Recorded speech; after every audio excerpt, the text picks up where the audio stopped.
नमस्कार, वंदे मातरम। दोस्तों, स्वागत है आप सबका सैनिक पाठशाला में। इस वीडियो के कुछ महत्वपूर्ण जानकारियों को लेकर आया हूं दोस्तों, जैसे आप बोर्ड पर देख पा रहे हैं। दोस्तों, आखिरकार पेंशन मंत्रालय ने 53% डीआर बढ़ोतरी के आदेश जारी कर दिए हैं। अब बहुत जल्द हमें 4 महीने का डीआर बढ़ोतरी वाला एरियर मिल जाएगा दोस्तों, इसके बारे में बात करेंगे। और दोस्तों, साथ ही साथ ओआरओपी 3 का रिवीजन अभी कैसे चल रहा है। जिन पेंशनर का रिवीजन होकर के ओआरओपी 3 का फायदा मिल गया उनका तो ठीक है, लेकिन जिनका रिवीजन होना बचा हुआ है उनका काम पीसीडीए में कैसे चल रहा है, इससे जुड़ा हुआ एक लेटर सामने आया है, उसके बारे में भी बात करेंगे, आपको समझाऊंगा। और साथ ही साथ दोस्तों, फिक्स्ड मेडिकल अलाउंस जो पुराने पेंशनर्स हैं, क्या उनको अभी भी फिक्स्ड मेडिकल अलाउंस का एरियर मिलना संभव है, आपको सर्कुलर और लेटर के बेस पे जानकारी दूंगा दोस्तों। और साथ ही साथ आपके 5,000 रुपए 10 दिन में 10,000 हो जाएंगे। क्या आपको भरोसा है? क्या ऐसा हो सकता है? आपको भी समझना पड़ेगा दोस्तों।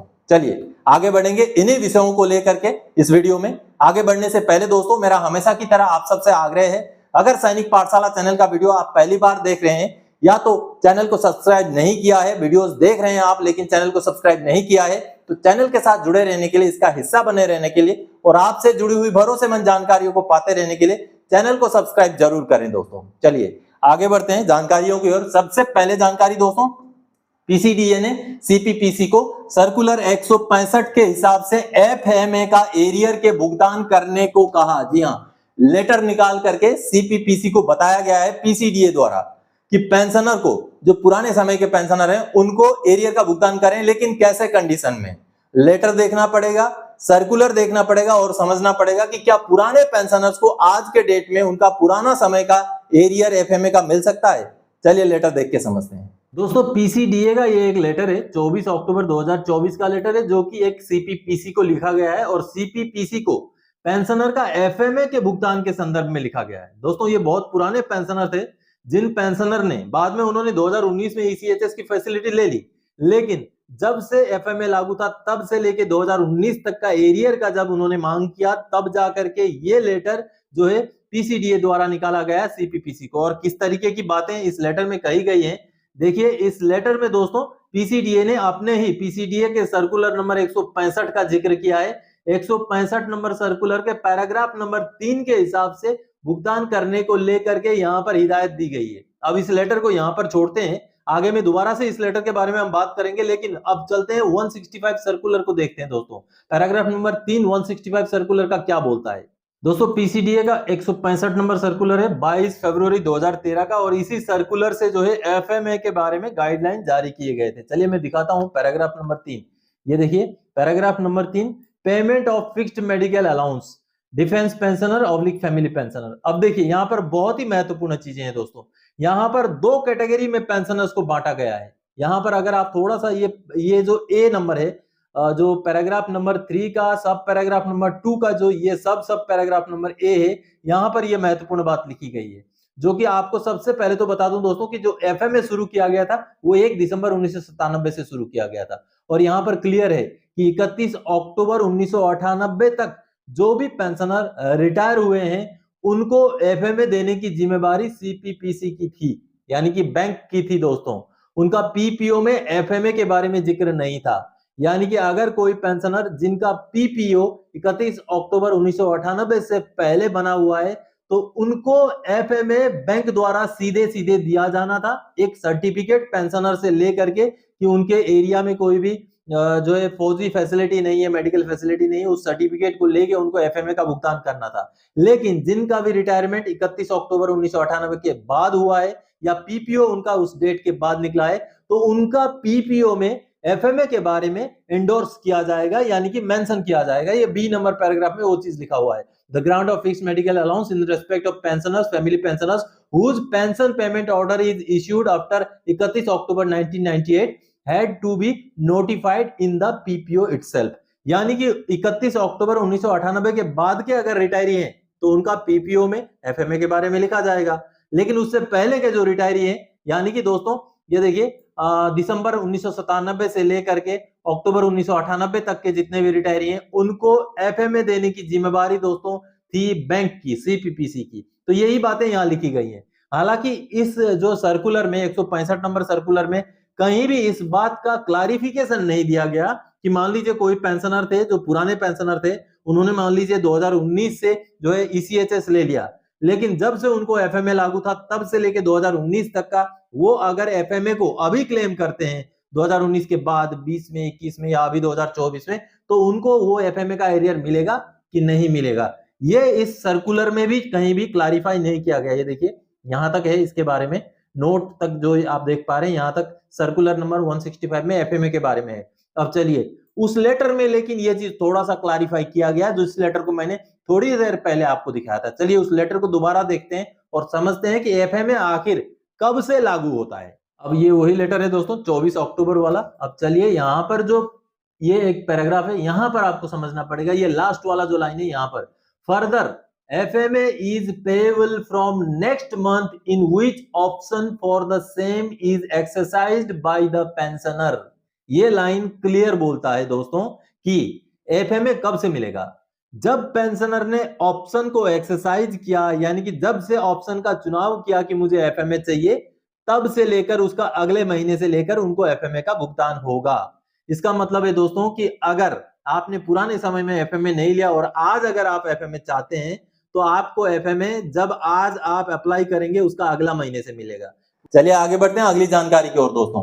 वाह, 5,000 लगाएं और केवल 10 दिनों में 10,000 वापस ले जाएं, गजब स्कीम है दोस्तों। मार्केट में ऐसे स्कीम बहुत आते रहते हैं कि 5,000 रुपए लगाएं, 10,000 रुपए 10 दिन में, 20 दिन में या 1 महीने में ले जाएं। लेकिन आपको सबसे पहले समझना है दोस्तों, आपका जो 5,000 रुपए को 10,000 करके दिया जा रहा है, जो भी आपको दे रहा है, उसको आपके 5,000 से कम 12,000 रुपए कमाने पड़ेंगे, तब जाकर के वो आपको 10,000 देगा ना। कुछ तो प्रॉफिट वो भी रखेगा। तो दुनिया में या भारतवर्ष में या आपके इलाके में या कहीं भी ऐसा स्कीम या ऐसा क्या काम है जो आपको 10 दिन में, 1 महीने में या 2 महीने में आपका पैसा डबल से भी ज्यादा कर देगा? आपको सोचना है, क्योंकि दोस्तों जो पूर्व सैनिक होते हैं, खास करके जो डिफेंस पेंशनर होते हैं, उनका जो पेंशन होता है बहुत ही गाढ़ी मेहनत की कमाई होती है। कहते हैं ना, खून पसीना एक करके हम हमारा पेंशन को अर्जित करते हैं। अगर हम किसी मजदूर की बात करें तो वो पसीना बहाता है, लेकिन जो फौजी होता है वो पसीना बहाने के साथ साथ खून भी बहाता है, उसका मेंटल भी स्ट्रेस होता है, उसका फिजिकल भी स्ट्रेस होता है। इतना मेहनत के बाद उसको पेंशन मिलता है। और पूर्व सैनिक का पैसा बहुत ही ज्यादा कष्ट का पैसा है। आपने बीपीटी दौड़ा है, पीपीटी दौड़ा है, आपने अम्बुश किया है, आपने पेट्रोलिंग किया है, पता नहीं कैसे कैसे जगह पर आपने नौकरी की है। आप 50 डिग्री तक के जो है गर्मी में भी आप रहे हैं, आप -40 डिग्री तक के भी सर्दी में भी रहे हैं। आप सर्दियों में आपके पैर सड़ जाते, मेरे तो सड़ते थे जब मैं कुपवाड़ा में था, जब मैं अरुणाचल में हाई एल्टीट्यूड में था, उस बर्फीले एरिया में मेरे पैर सड़ जाते थे। तो ऐसे बहुत सारे पेंशनर्स के कितने प्रॉब्लम्स होंगे, कितने प्रॉब्लम्स झेलने के बाद आप पेंशनर बने हैं। तो आपका जो पैसा है ना, वो सही जगह पर लगाइए। बहुत सारे ऐसे स्कीम्स आएंगे जाएंगे, ये नहीं बोल रहा हूं कि वो बिल्कुल फ्रॉड है, लेकिन आपको इन्वेस्ट करना है बिल्कुल सोच समझकर। आपको कोई अगर पैसा दे रहा है, मान लीजिए कितने भी दिन में, 2 महीने में, 6 महीने में भी अगर कोई डबल करके दे रहा है, तो आपको सबसे पहले उससे समझना है कि भाई तुम मुझे 6 महीने में डबल करके दे रहे हो, लेकिन 6 महीने में तुमने मेरे पैसे से क्या कमाया वो दिखाओ। जब आपको डबल से ज्यादा वो कमाएगा तभी तो आपको डबल देगा। इसलिए कहीं भी पैसे इन्वेस्ट करने से पहले आपको रहना है सचेत, आपको रहना है सावधान, आपको छानबीन जरूर करनी है। किसी को आप अगर पैसे ट्रांसफर कर रहे हैं तो जिसको कर रहे हैं क्या उसी के अकाउंट में जा रहे हैं? जिस नाम से आपको ट्रांसफर करना है क्या उसी नाम का अकाउंट में जा रहा है? या आपके पास कुछ प्रूफ आ रहा है कि आप बाद में जरूरत पड़े तो क्लेम करना चाहें तो क्लेम कर सकें? इन चीजों को जरूर छानबीन करने के बाद ही जो है आपने इन्वेस्टमेंट करना है दोस्तों, क्योंकि हमारी कमाई बहुत गाढ़ी मेहनत की कमाई है। इसलिए रहें होशियार, इन्वेस्ट जरूर करें, लेकिन बिल्कुल छानबीन करके, सोच समझ करके। चलिए आगे बढ़ते हैं अगली जानकारी की ओर। पेंशन मिनिस्ट्री ने अभी जारी किए 53% डीआर बढ़ोतरी के आदेश। अब 4 महीने का एरियर और अगले महीने से बढ़ा हुआ पेंशन कंफर्म। जी हाँ, अब जाके कंफर्म हुआ पेंशनर्स का कि हमारा डीआर 53% हो गया है। चलिए लेटर देखते हैं और समझते हैं। दोस्तों ये पेंशन मंत्रालय का आप आदेश देख पा रहे हैं, 30 अक्टूबर 2024 का आदेश। और आज ही के वीडियो में मैंने पिछले 10 साल के आदेश दिखा करके आपको यह समझाया था कि किस तरीके से पिछले 10 साल में हर साल अक्टूबर के महीने में या नवंबर के महीने में आदेश जारी हुए हैं और भुगतान डीआर का एरियर का दीपावली से पहले हुआ है। लेकिन अब की बार देखिए, दीपावली से एक दिन पहले पेंशन मंत्रालय ने यह आदेश जारी किया है। और चूंकि पेंशनर को, डिफेंस पेंशनर को जो स्पर्श से पेंशन लेते हैं, उनको स्पर्श के जरिए पेंशन का भुगतान होना है, तो अब पीसीडीए के ऊपर, स्पर्श के ऊपर एक बहुत बड़ा चैलेंज आ गया है कि क्या अब ये जो 50% से 53% बढ़ोतरी का जो आदेश आज जारी हुआ 30 अक्टूबर 2024 को, क्या स्पर्श द्वारा आज या कल के अंदर पूरा प्रोसेस करके क्या इसका भुगतान संभव है? क्योंकि कल है दीपावली 31 अक्टूबर को, तो क्या स्पर्श आज और कल के अंदर 4 महीने का डीआर का एरियर भुगतान कर सकता है? अगर कर दे तो ये एक बहुत बड़ा चैलेंज को पीसीडीए द्वारा पार करने जैसा होगा। और हमारी अपील है पीसीडीए से, स्पर्श से, कि इस आदेश को कंसीडर करते हुए दीपावली से पहले अगर भुगतान किया जा सके तो बहुत अच्छी बात होती। क्योंकि दोस्तों आदेश तो देरी से जारी हुआ है। देखिए 30 अक्टूबर 2024 आज ही ये आदेश जारी हुआ है और मुझे लगता है कि सोशल मीडिया का जो प्रभाव है ये पड़ गया है पेंशन मंत्रालय के ऊपर। क्योंकि पिछले वीडियो में मैंने पिछले 10 साल के पेंशन मंत्रालय के आदेश दिखा करके ये बताया था, ये मांग की थी कि पेंशन मंत्रालय के जो अधिकारी हैं उनको कहीं ना कहीं जवाब देना पड़ेगा कि उन्होंने दीपावली से पहले आदेश क्यों नहीं जारी किया, क्यों दीपावली से पहले डीआर की बढ़ोतरी को लागू करने का प्रावधान नहीं किया। तो अब देखिए आज ही यह आदेश जारी हो गया है, अभी जारी हुआ है दोस्तों। तो अब चलिए देखते हैं हम स्पर्श द्वारा कि 4 महीने का डीआर का एरियर हमें स्पर्श भुगतान कर सकता है आज या कल के अंदर या नहीं।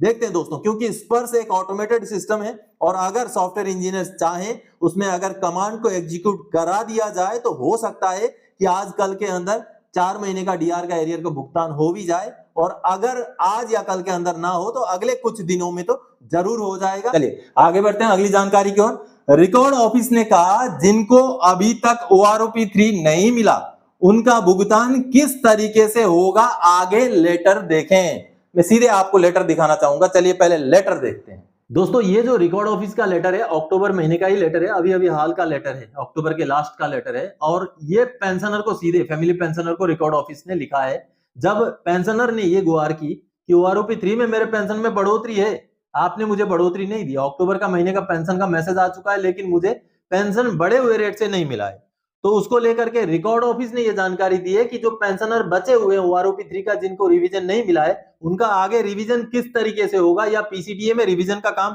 कैसे चल रहा है उसकी जानकारी यहाँ दी गई है। ये 4 नंबर पैराग्राफ में आपको मैं समझाऊंगा दोस्तों कि क्या वहां पर किस तरीके से अभी ओआरओपी 3 का रिवीजन पीसीडीए में चल रहा है। ये देखिए रिकॉर्ड ऑफिस ने ये कहा है, however as far as concerned OROP 3 is under process with PCDA P Prayagraj and being paid batch wise, यानी कि बैच वाइज, बैच के हिसाब से, एक बैच का खत्म हुआ अगले बैच का काम शुरू हुआ, अगले का खत्म हुआ फिर से अगले का शुरू हुआ, इस तरीके से बैच वाइज जो है भुगतान हो रहा है, प्रोसेस हो रहा है आगे इन अ फेज्ड मैनर, यानी कि फेज वाइज, फेज बैच के हिसाब से काम हो रहा है टू द अफेक्टेड बेनिफिशियरीज, यानी कि जो भी बेनिफिशियरी हैं जिनको भी ओआरओपी 3 का बढ़ोतरी लागू है उनका बढ़ोतरी का प्रोसेस अभी फेज्ड वाइज, बैच वाइज चल रहा है, यानी कि कोई जल्दबाजी में काम नहीं चल रहा है, normally phase wise, phase batch wise काम चल रहा है। ये जानकारी यहाँ रिकॉर्ड ऑफिस ने दी है दोस्तों कि पीसीडीए किस तरीके से अभी ओआरओपी 3 का रिवीजन कर रहा है। आगे as and when your turn arrives, यानी कि जब भी आपकी बारी आएगी the same will be paid to you automatically by PCDA Prayagraj and intimation to this effect will be notified to you through corrigendum PPO please, यानी कि जैसे ही आपकी बारी आएगी आपको पीसीडीए प्रयागराज द्वारा ऑटोमेटिकली ओआरओपी 3 का भुगतान कर दिया जाएगा और इसकी जानकारी आपको कोरिजेंडम पीपीओ जारी करके दिया जाएगा। ये देखिए this is for your information and desire please, यानी कि दोस्तों ये रिकॉर्ड ऑफिस का कहना है कि अभी कोई जल्दबाजी में काम नहीं हो रही है, बिल्कुल फेज वाइज, बिल्कुल तसल्ली से पीसीडीए जो है ओआरओपी 3 को लागू कर रहा है दोस्तों। तो आप सबने देखा दोस्तों कोई जल्दबाजी नहीं है अभी, क्योंकि सितंबर के महीने में जल्दबाजी में पेंशन का जो बढ़ा हुआ ओआरओपी 3 का भुगतान इसलिए कर दिया गया क्योंकि चुनाव थे आगे, यानी कि आपको अगर बहुत जल्दी पैसे लेने हैं तो आपको चुनाव से पहले कोई चीज जो है लागू करना पड़ेगा, तब जा करके मिलता है। चुनाव एक बार चले गए तो भुगतान नॉर्मल स्पीड से होता रहेगा। नहीं तो सितंबर के महीने में, सितंबर के पहले हफ्ते में टेबल जारी किए गए थे और स्पर्श द्वारा भी अभी तक स्पर्श के 100% पेंशनर्स को, जिनको भी OROP3 लागू है, उनको अभी तक OROP3 का इंप्लीमेंटेशन ना करवाना कहीं ना कहीं ऐसा ही सवाल करता है कि क्या केवल चुनावों के समय में ही जल्दी जल्दी भुगतान होगा, बाकी समय में प्रायोरिटी में भुगतान नहीं होगा? बाकी समय में केवल लटका लटका करके जो काम 1 महीने में होना चाहिए वो काम 3 महीने में करके भुगतान होगा क्या? क्योंकि OROP3 को लागू हुए इतने दिन हो गए और स्पर्श में इतना समय नहीं लगना चाहिए पेंशन रिवीजन के लिए। तो हमारी गुजारिश है, हमारी अपील है PCDA से कि जल्दी से जल्दी OROP3 का जिनको भी फायदा लागू है उनको रिवीजन करके उनका सही पेंशन दे दिया जाए। तो दोस्तों, आज के इस वीडियो में इन्हीं जानकारी और इसी अपील के साथ आया था। आगे और कोई जानकारी आपसे सरोकार रखने वाला विषय लेके मैं फिर से हाजिर हो जाऊंगा। तब तक के लिए जय हिंद।